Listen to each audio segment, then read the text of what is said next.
Bismillahirrahmanirrahim. Assalamualaikum warahmatullahi wabarakatuh.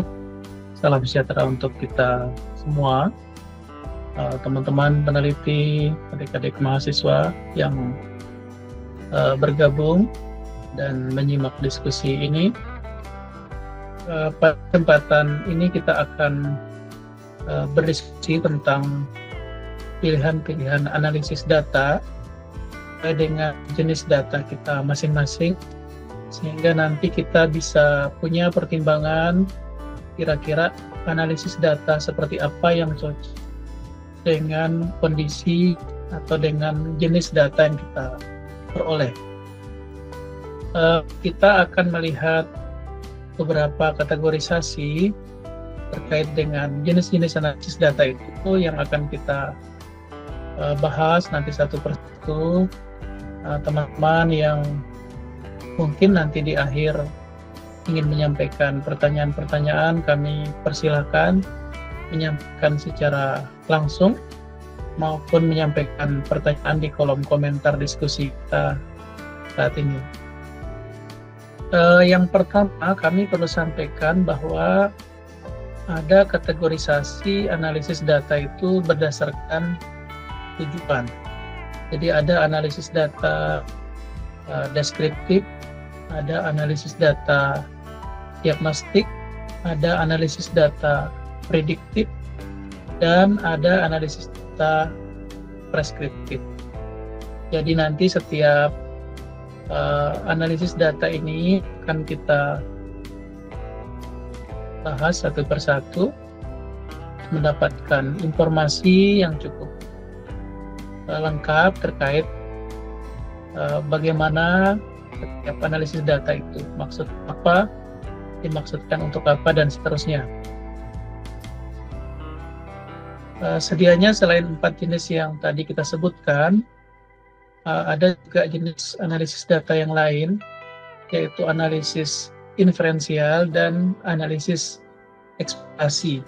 Jadi kalau di beberapa referensi itu disebut atau biasa disingkat EDA, Exploratory Data Analysis, yang sering juga disebutkan dalam berbagai kelompokan jenis-jenis analisis data.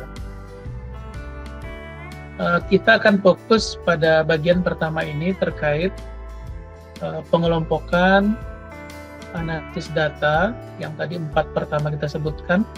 Ada yang deskriptif, diagnostik, prediktif, dan preskriptif. Pengelompokan ini didasarkan pada tujuan dan kedalaman atau kompleksitas pertanyaan yang ingin dijawab melalui data. Biasanya juga mempertimbangkan orientasi waktu dari analisis tersebut. Secara umum, analisis ini mewakili peningkatan kompleksitas dan nilai yang diberikan untuk pengambilan keputusan.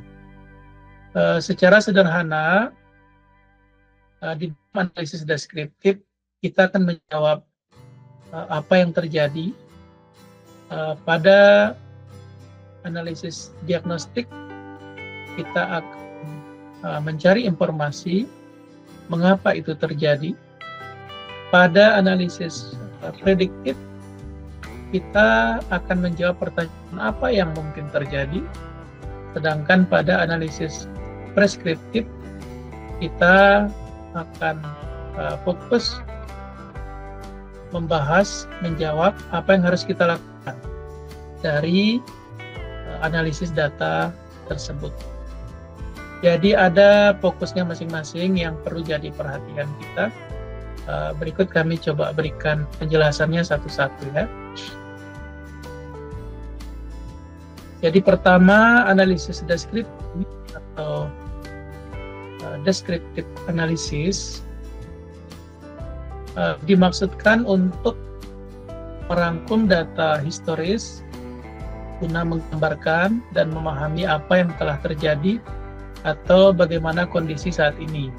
Jadi biasanya jawab beberapa pertanyaan, misalnya apa yang terjadi, berapa banyak, seberapa sering. Nah, biasanya di dalam metode analisis deskriptif, kita akan menggunakan statistik deskriptif seperti rata-ratanya berapa, median, modus, persentase, frekuensi, dan beberapa visualisasi data baik bentuknya grafik maupun tabel. Di bidang pendidikan misalnya kita hitung rata-rata, sudah sangat sering kita lakukan itu. Kemudian kita membuat distribusi frekuensi, misalkan jumlah kehadiran mahasiswa bulan dalam satu semester. Kemudian kita misalnya melaporkan persentase kelulusan pada mata atau mata pelajaran tertentu. Nah, ini menggunakan analisis deskriptif. Kemudian yang kedua ada analisis diagnostik atau diagnostik analitik. Analisis diagnostik ini bertujuan untuk mencari alasan atau penyebab mengapa suatu hasil atau tren yang diidentifikasi oleh analisis deskriptif bisa terjadi. Jadi kalau tadi kita dapat angka-angka di sana, apa, berapa banyak, seberapa sering, dan seterusnya, di analisis diagnostik ini kita menemukan alasan-alasan atau penyebabnya kenapa terjadi. Nah, di dalam analisis diagnostik biasanya kita akan fokus pada pertanyaan-pertanyaan mengapa ini terjadi, faktor apa yang berkontribusi, faktor apa yang berperan, dan seterusnya. Metodenya biasa digunakan, biasanya kita kalau di dalam bahasa Inggris itu data mining ya, ada penggalian data, ada teknik korelasi, ada regresi sederhana, kemudian ada analisis sebab akibat, dan seterusnya. Di bidang pendidikan nih misalnya ada contoh, setelah kita mengetahui nilai rata-rata mata pelajaran fisika menurun dari analisis deskriptif, kita akan lakukan analisis untuk mengidentifikasi apakah penurunan tersebut berkorelasi dengan berkurangnya jam pelajaran, atau mungkin kurangnya pelatihan guru, atau rendahnya partisipasi siswa dalam kegiatan-kegiatan ekstrakurikuler sains, misalkan seperti itu. Kemudian jenis analisis yang ketiga, analisis prediktif atau prediktif analitik. Tujuannya untuk membuat perkiraan atau prediksi.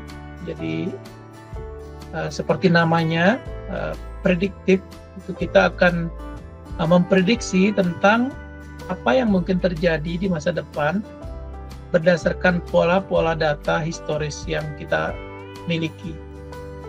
Di dalam analisis ini biasanya kita akan menjawab pertanyaan seputar apa yang akan terjadi jika, bagaimana hasilnya jika tren tersebut berlanjut, dan seterusnya.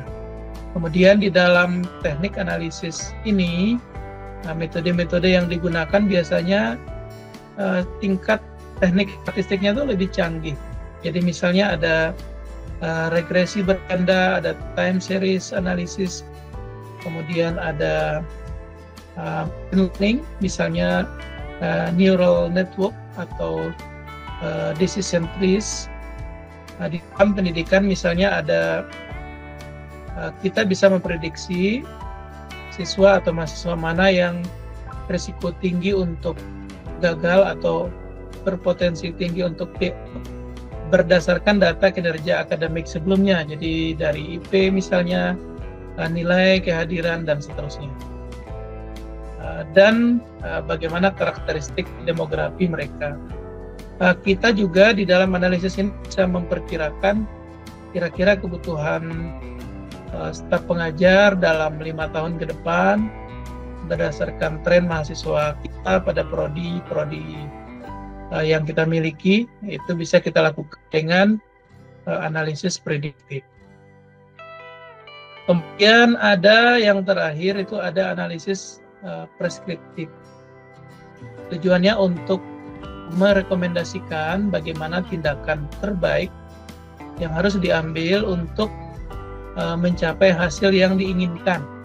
Jadi dengan mempertimbangkan berbagai skenario dan kendala-kendala, di dalam teknik analisis ini kita akan fokus menjawab pertanyaan-pertanyaan seputar apa yang harus kita lakukan, tindakan apa yang optimal, dan seterusnya. Jadi metodenya biasa model optimasi, simulasi, atau algoritma rekomendasi. Ini adalah jenis analisis yang paling kompleks karena melibatkan unsur prediktif dan diagnostik untuk menghasilkan sebuah keputusan. Jadi di bidang pendidikan misalnya kita merekomendasikan bagaimana kurikulum pembelajaran yang paling efektif untuk setiap kelompok siswa, mahasiswa dengan gaya belajarnya masing-masing.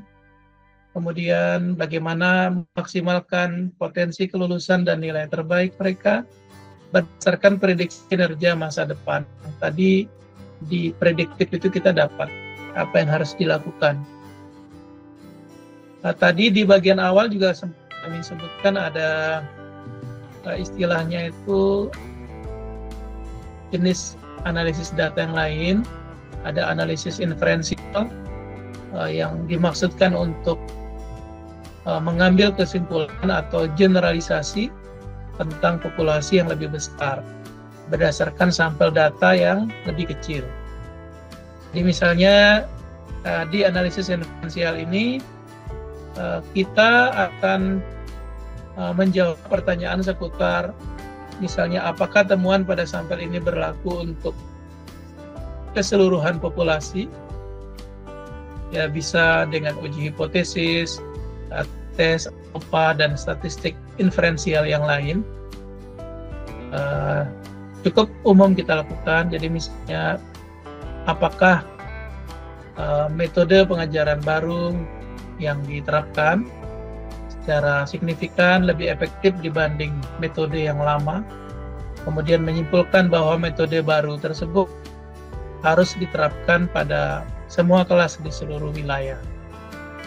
Kemudian ada tadi juga kita munculkan istilah analisis eksplorasi. Nah, ini berkaitan dengan proses penyelidikan awal untuk memahami struktur, pola, anomali, dan hubungan antar variabel-variabel dalam data. Ya, seringkali biasanya sebelum analisis formal dilakukan, ini dimaksudkan sebenarnya untuk menemukan wawasan dan membentuk hipotesis. Jadi di analisis eksplorasi kita dapat fokus pada pola apa yang ada di dalam data, apakah ada data yang hilang dari data yang kita miliki itu. Kita bisa gunakan di tahap ini. Metodenya bisa visualisasi data berupa histogram atau scatter plot atau beberapa bentuk yang lain. Kita juga bisa lakukan perhitungan statistik dasar dan membersihkan beberapa data yang tidak relevan atau tidak berkaitan dengan penelitian kita.